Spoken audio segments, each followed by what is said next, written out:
بيبدأ فيلمنا بصوت الراوي اللي بيحكي وبيقول إن قبل ما العالم يبقى بالشكل اللي نعرفه دلوقتي حصلت أحداث كبيرة كتير، لكن ما بين كل الأحداث دي في حدث واحد بقى أسطورة اتنقلت من جيل لجيل على مر آلاف السنين. كانت فيها الدنيا بتحكمها آلهة من نوع خاص، إله الثور، والثور ده أقوى الآلهة اللي بيعبدوها أهل مملكة معزولين على جزيرة لوحدهم. ومع مرور الوقت المملكة ديت أصبحت أقوى وبقت شريرة وطمعانة لدرجة إن كل أهلها بيفقدوا أي حدود للمنطق أو للعقل، وكل اللي بيهمهم هو القوة يا صديقي. وفي النهاية فكروا في فكرة مرعبة، وهي انهم يقدموا الأميرة بنت الملك للثور الإله ويخلوه يتناسل معاها، وبيكونوا عايزين يجيبوا للحياة مخلوق أقوى وأذكى من البشر. لكن تقريبا الموضوع بيقلب عكس، ومن العلاقة المقرفة دي بيتولد مخلوق مخيف كان بيعيش على دم أمه اللي ماتت بعد ما ولدته. بيمر الوقت وكل ما بيكبر بيزيد جوع أكتر وأكتر، وعلشان يسيطروا عليه بنوا نفق كبير جدا على شكل متاهة وحبسوه فيها. لكن بيمر السنين وبتحصل حادثة كده مش مفهومة بيتقتل فيها إحدى الأمراء، وبسبب الحادثة ديت متعرفش ليه كهنة المعبد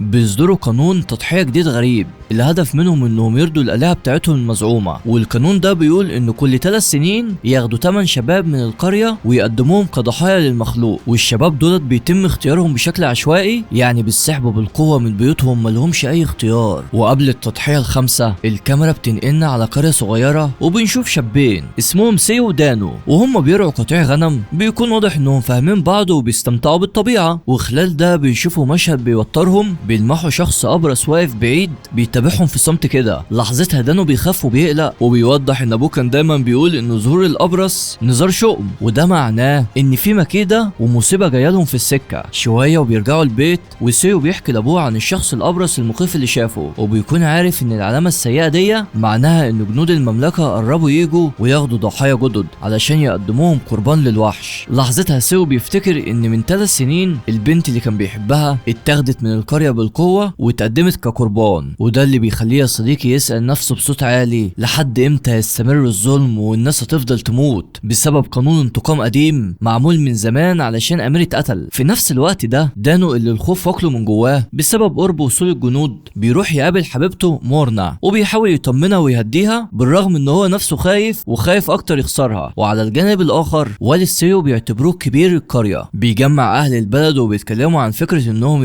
يقاوموا لو الجنود دخلوا القرية علشان ياخدوا اولادهم. لكن الكل كان باين عليه الخوف ومحدش جريء لدرجة انه يواجه مصير مظلم، لانهم عارفين ان ممكن يكون عقابهم الابادة. وبيكون في اقتراح انهم يبعتوا حد قوي كفاية يدخل المتاهة ويقتل الوحش، وبكده يقدروا يحموا ولادهم وفي نفس الوقت يتجنبوا مشاكل مع الملك. هتقول لي يا مروان يعني هما سايبين الملك ورايحين للوحش؟ هقول لك يا صديقي. هتقول لي بس ده وحش يا مروان؟ هقول لك ما هو ده برضو الملك يا صديقي. المهم وسط الكلام بعض القرويين بيسالوا ليه طول السنين اللي فاتت سيو ما تقدمش ضمن ال8 اللي بيتاخدوا قربان، وساعتها ابوه بيوضح ان ده مقصود لانه محضر سيو بالقائد الجديد للقريه من بعده. وفي صباح يوم جديد سيو بيصحى وبيشوف الذئاب بتهجم على غنمه، وده اللي بيخليه يجري وراهم وبسرعه بيطاردهم لكنهم بيهربوا. ولما بيرجع بيلاقي ديب لسه موجود فبيطارده وبيروح وراه، لكن فجأة بيقف لما بيشوف علامة غريبة محفورة على شجرة عند مدخل كهف كده. ولما بيدخل بيكتشف ان ده المكان اللي عايش فيه الشخص الابرص. ولما سيو بيقرب وبيدخل الكهف بيكتشف ان الشخص ده ست عجوزة مصابة بالبرص ومعاها ذئب شكلها ساحرة، والمشهد كله بيبقى غامض ومقلق وكأنها بداية لحاجة اخطر جاية. في اللحظة دي سيو بيكون متفاجئ من حاجة كده وبيسأل عن العلامة اللي على الشجرة، وبيكشف لها ان العلامة ديت بتكون نص ميدالية معاه، والنص التاني منها كان مع حبيبته اللي اتاخدت من المملكة من 3 سنين علشان يضحوا بيها. هنا الساحرة العجوزة بتتصدم وبتقول له ان حبيبتك في الحياة لسه عايشة لانها ما تقدمتش كقربان اصلا، وانها لسه موجودة في المتاهة. سيو في البداية ما بيصدقش الكلام ده، لكن قبل ما يمشي الساحرة العجوزة بتقول له معلومة مهمة جدا. بتقول له لو عايز تنقذ حبيبتك لازم تقتل وحش المتاهة المعروف بالمينوتور. وفي تاني يوم ابوه بيصحيه بدري وبيطلب منه يخبي الغنائم بتاعتهم في الجبال بسرعة علشان الجنود جايين ولو شافوهم هيسرقوهم. وفي اللحظة دي سيو بيحكي لابوه عن اللي حصل مع الست الغامضة في الكهف، وبيعرفوا كمان ان الست قالت له انه هو لازم يهزم الوحش اللي هو الثور يعني علشان يحرر حبيبته. ابوه لما بيسمع الكلام ده بيتعصب وبيقول له ان كل ده كذب في كذب، وان الوحش الثور ده اله مبجل وما ينفعش حد يقتله، ده غير انه هو مش بيموت اصلا. بتمر الساعات وفي فترة المساء سيو اللي كان بيقود الغنم ناحية الجبال وبيلاحظ ان بعض سفن المملكة بدأت تقرب من قريتهم. سيو اللي ما بيبقاش قادر يرجع للقرية بيفضل مشغول بفكرة مصير الناس اللي بياخدوهم بياخدوهم وبيقدموهم كقربان للوحش زي ما حصل مع حبيبته قبل كده، ولانه مش قادر يقبل اللي حصل بيقرر يرجع لقريته واللي يحصل يحصل. ولما بيوصل بيلاحظ ان الجنود قدروا ياخدوا ال8 شباب، فبيحاول سيو يشتت انتباه واحد من الحرس علشان يبدل نفسه بواحد من اللي قابضين عليهم. بتعمل ايه يا مجنون؟ وبالفعل بينجح في كده والقافله بتتحرك. ومن بعيد ابو سيا كان بيشوف الشباب وهم بيتحركوا ومن غير ما يعرف ان ابنه موجود بينهم، والنتيجه ان سيو اتاخد مع ال7 شباب التانيين، ومنهم صاحب دانو اللي اتمسك هو وحبيبته مورنا، وبيكون كمان تايروت اللي ما بيحب السيو، و4 تانيين ديدي، فيينا، زيكو ونانا، وكل واحد ودماغه بقى. يعني سيو بيوضح انه ناوي يقتل الوحش، وبالرغم ان تايروت مش بيحبه لكن لاول مره بيكون هدفهم واحد، وبينهم كمان بنت طيبه وشايفه ان اللي بيعملوه ده واجب ديني لارضاء الالهه، وطبعا محدش بيكون عاجبه كلامها. وبعد ايام من السفر والترحيل بيوصلوا في النهايه لقصر المملكه الخاص بالاله الثور، وبيتم عرضهم قدام الملك تحسه شرير ورخم كده. وهنا بدأت عمليات التضحية. مورنا مع فيينا اتحبسوا على حفرة مغطية بالحديد قدام عرش الملك مباشرة، الحفرة اللي فيها الوحش. لحظتها سيو بيحاول ينقذهم وبيوضح للملك وبيقول له يا جلالة الملك احتمال البنتين دولت ما يعجبوش المخلوق، لكن الملك بيأمره يسكت وبيقول مش عايز يسمع النفس. وقبل ما ينزلوهم الملك بيدعي اخته اللي بالمناسبه هي كمان حبيبته وبيطلب منها تبدا الطقوس، وبيقدموا لها قرن تور بتتحرك بيه وبتشرب المهدئ اللي فيه للبنتين علشان يدوخوا. وبعد ما بتخلص الطقوس الملك بيدعو الوحش الثور. لحظات من الصمت لانه اخر مره ظهر من 3 سنين، ولما بيبتدي يقرب بيتهز المكان كله من صوت زئيره بس. وفي اللحظه دي ثور وتايروت بيحاولوا يستغلوا الموقف وبيهاجموا الملك اهو يخلصوا منه ويريحوا الشعب، لكن الجنود بيتكتروا وبيقبضوا عليهم.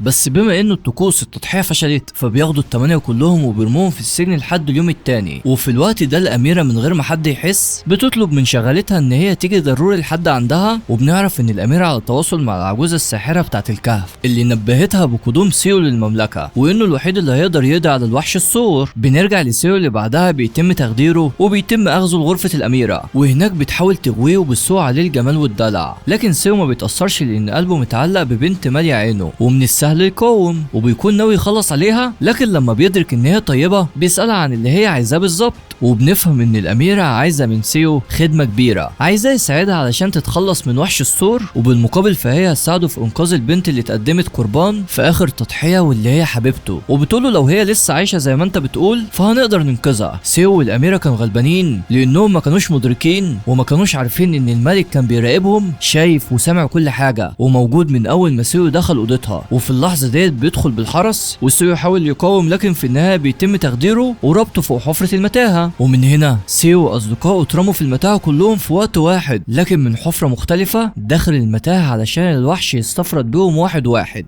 وبمجرد دخولهم المتاهه الوحش بيحس بيهم وبيبتدي يدور، واول واحده بيوصل لها كانت البت المتدينه وبتكون متقبله مصيرها. اما سيو اللي كان في الناحيه التانيه فحاول يفحص منطقه الكهف بشويش وبحذر شديد، ولحد ما شم ريحه زي غاز طالعه من شقوق الصخور. وقتها فهم ان الريحه دي هي نفس الريحه اللي بيستخدمها الملك اثناء طقوس التضحيه، واللي لو اتشمت بكتره بتسبب هوس للضحايا اللي بيعملوا دماغ. بعد شويه سيو قابل مورنا اللي لسه عايشه، لكن في وسط الحيره سمعوا صراخ بعيد، وشويه وسيو ومورنا بيلاقوا دانو وفيينا خايفين بعد ما شافوا هيكل بشري، وبيتجمعوا الاربعه وبيبتدوا يناقشوا ايه الخطوه اللي جايه وازاي يفضلوا عايشين ويقدروا يهربوا. وفي اللحظه دي فيينا كانت عايزه تدور على مخرج، انما سيو والباقيين كانوا حابين يلاقوا باقي اصدقائهم، وده رغم انهم مش متاكدين اذا كانوا اصدقائهم لسه عايشين ولا لا، لكن اهو يعملوا اللي عليهم. وفي الوقت نفسه بيخرجوا الاميره من اوضتها وبيجوزوها الملك اللي هو المفروض اخوها، لكن اعتراض الاميره مش على انه اخوها او انه شكله وحش، رفضها ليه لانه شرير عنيف مريض بالسلطه. البنت ما كانتش عايزاه لدرجه ان هي قررت تهرب وتنط في المتاهه، وده لانها شايفه ان الموت مع الوحش الثور افضل من خدمه الملك الدموي ده. وفي الوقت ده في الاسفل سيو والباقيين بيوصلوا المكان تم فيه قتل نان على ايد الوحش، ولما فحصوا بقى هدومه واثار رجلين الوحش بيظهر تايروت وزيكو، وبيطلبوا من الباقيين انهم يفضلوا هاديين وما يعملوش اي صوت، الافضل انهم يتكلموا بالاشاره علشان الوحش ما يسمعهمش. تايروت بيأكد ان المخلوق دلوقتي قريب منهم وبيقول انه عنده خطة علشان يقتل الوحش، لكن محتاج حد يكون طعم، علشان في الاخر سيو بيوافق ان هو يكون الطعم ده علشان ما يعرضش حد للخطر. وباقي المجموعة بتستخبى قريب منه، وبكل الاسلحة اللي معاهم بيستنوه في قلق وتوتر لحد ما بيشوفوا حاجة بتقرب بهدوء. ولما الكل بيحاول يهجم بيتضح ان اللي ظهر ده هو الاميرة اللي كانت عايزة تخرجهم من المتاهة وتبعدهم عن الوحش، وبتعرفهم ان الخادمة بتاعتها مستنياها عند الباب الخلفي علشان تفتح لهم. الكل بيكونوا مصدقينها الا فيانا، هي الوحيدة اللي مش مصدقة الاميرة لدرجة انها قررت تفترق عنهم وتدور على مخرج لوحدها. لكن في اللحظة اللي كانت هتمشي فيها الاميرة اللي كانت بتحاول تواجه سيو واصحابه ناحية مخرج، بتلاقي ديدي فقد الوعي، ولما بيفوقوا بيكملوا طريقهم ناحية المخرج واللي بيكون موجود في منطقة الوحش نفسه. وللاسف الخدامة بتاعت الاميرة اللي كانت المفروض تفتح الباب اتكشف امرها قدام الملك الماكر، ومع بداية الفوضى بيتزنقوا والباب مش بيتفتح وبيسمعوا صوت الوحش وهو بيقرب. وفي اللحظة ديت زيكو بيتقتل، وخلال ما الوحش مشغول دانو ومورنا بيهربوا بأقصى سرعة، أما سيو وديدي فبيستخبوا في مكان مختلف، والأميرة بقى بتتدبس وبتكون هي والوحش. وبعدها سيو والباقيين بيستمروا في التحرك من غير هدف محدد، المهم يبعدوا عن المخلوق المرعب ده على قد ما يقدروا، لحد ما بتحصل مفاجأة وبيقابلوا واحد اسمه توراك ده كان من ضمن ضحايا التضحية اللي كانت من 3 سنين. حظه كان حلو وقدر ينجو الفترة ديت كلها، والراجل الغريب ده بيقول ان هو عايش في المتاهة من زمن طويل وبيقدر ينجو عن طريق اكل الفئران. وبعدها توراك بياخد سيو واصحابه لمكان صغير وسط الصخور، واللي هو المخبأ اللي كان ساكن فيه لسنين طويله. هناك توراك بيوروهم خريطه صغيره للمكان، بنعرف ان هو اللي عملها على مدار السنين والفتره الطويله دي في مكان بالشكل ده، وده اللي خلى توراك يتصرف وكانه شخص مضغوط نفسيا، مجنون او عبقري مش هتفرق كتير، الفرق بينهم شعر يا صديقي. وفي نفس الوقت ده الاميره اللي لسه عايشه بتظهر وبتتحرك ناحيه صوت الملك اللي بيصرخ من على عرشه، والملك بيكون متعصب ومنهار وشارب لما طرمان، وبيصرخ في المخلوق وعايزه يرجع الاميره علشان بعدها ياخد قرار متهور. وبدون تفكير الملك بيفتح الباب المؤدي للمتاهه وبيقرر يدخل يسترد الاميره بنفسه، واللي يحصل وبيقول للحارس انا داخل وانت تدخل وتقفل الباب ورايا. بتعمل ايه يا مجنون؟ ومن الناحيه التانيه سيو ودانو بيختلفوا، لان دانو عارف ان سيو جاي علشان يدور على حبيبته، وده بناء على معلومات الساحره. المشكله ان الدوشه اللي عملوها لفتت انتباه الوحش المرعب اللي بدا يقرب منهم وبيحاول يحدد مكانهم. لكن لحسن الحظ انتباه الوحش بيتحول لما بيسمع صوت الملك اللي بينادي على الاميره، فبيلف الوحش وبيمشي بسرعه جنونيه ناحيه الصوت. لكن اول ما بيوصل والملك بيشوف شكله بيهرب بسرعه وبيسيب الجندي المسكين لوحده يواجه الموت المؤكد. وفي اللحظه دي سيو بيستغل الفرصه وبيضغط على توراك علشان يقول له فين حبيبته اللي اسمها فيون، لان بما انه توراك هنا من فتره فمؤكد ان هو شاف حبيبته. في الاستجواب سيو بالصدفه بيلاقي سلسله فون، وبالسلسله ديت وبالخريطه اللي رسمها توراك سيو بيجبره علشان يوروه المكان اللي لقى فيه السلسله لاول مره. وفي جزء اخير من المتاهه تايروت وديدي اللي لسه بيدوروا على مخرج بيوصلوا لفتح التصريف، وبما ان مفيش قدامهم خيار قرروا يتسلقوها. لكن اثناء ما بيعملوا كده بيظهر الوحش السور فجاه، وده بيخلي ديدي يسيبوا الذعر ويقع. وفي الوقت نفسه سيو اللي بدا يدور على حبيبته وصل لنقطه معينه، وهناك بيسمع صوت حبيبته بتناديه، وبيتفاجئ ان حبيبته واقفه وراه بشحمها ولحمها، وبسرعه بيجري علشان يحضنها. لكن فرحته ما كملتش لما بيكتشف ان فيون ماتت من زمان.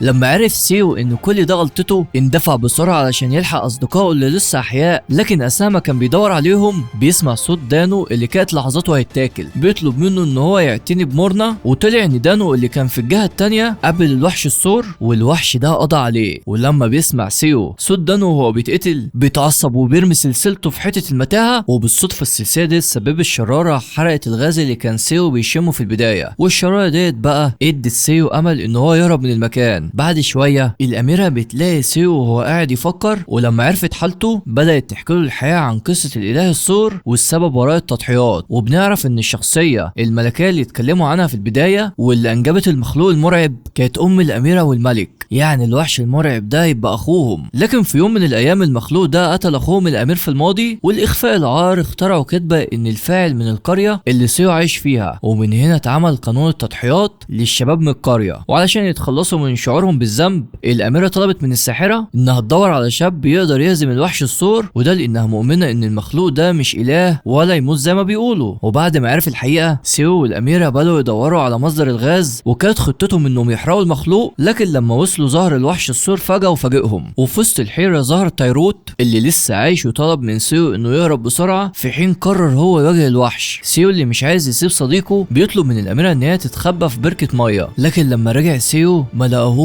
ولقاه ميت. ومن هناك وقف سيو قدام مصدر الغاز وبدأ يستدرج الوحش ناحيته، والوحش على طول بيهاجمه. لكن لسوء الحظ لما بيوقع الوحش في الفخ بيفقد سيو كلادته اللي اتعلقت في قرن الوحش، وبما انه مش عايز يفوت الفرصه حاول يسترد السلسله في الوقت اللي بدأ فيها الوحش يتأثر بالغاز. وبجهد كبير ومخاطره اكبر قدر سيو ان هو يستعيد سلسلته، وبسرعه بيجري ناحيه الاميره اللي كانت مستنيه او مستخبيه يعني في بركه الميه. بسبب شده الانفجار بتنهار غرفه الملك اللي في الاعلى، وده اللي بدوره بيؤدي اصابه للملك بجروح خطيره. وبعد ما وقع تمثال اله الثور وقع فوقيه. وفي نفس الوقت سيو والاميره اللي نجحوا في النجاه اكتشفوا ان المخلوق لسه حي. ده انت شطان بقى، بالرغم من اصاباته الخطيره. باستخدام قطعه من قرنه المكسور سيو بسرعه بيمسكها، ولما هاجموا المخلوق قدر سيو ان هو يستغل الفرصه وبسرعه بيرشق القرن في بقه وبيخرجه من ظهره. وبعد ما انتهى كل شيء، سيو والاميره وهما بيدوروا على مخرج لقوا مرنا مستخبيه مع تاروك، وبكده بيخرجوا الاربعه مع بعض قبل ما تنهار المتاهه وتدفنهم تحتها. ولما بيخرجوا بيلاقوا نفسهم في قصر المملكه، وبيشوفوا ازاي الملكوت ده كله انهار بالكامل. والاميره لما بتشوف الملك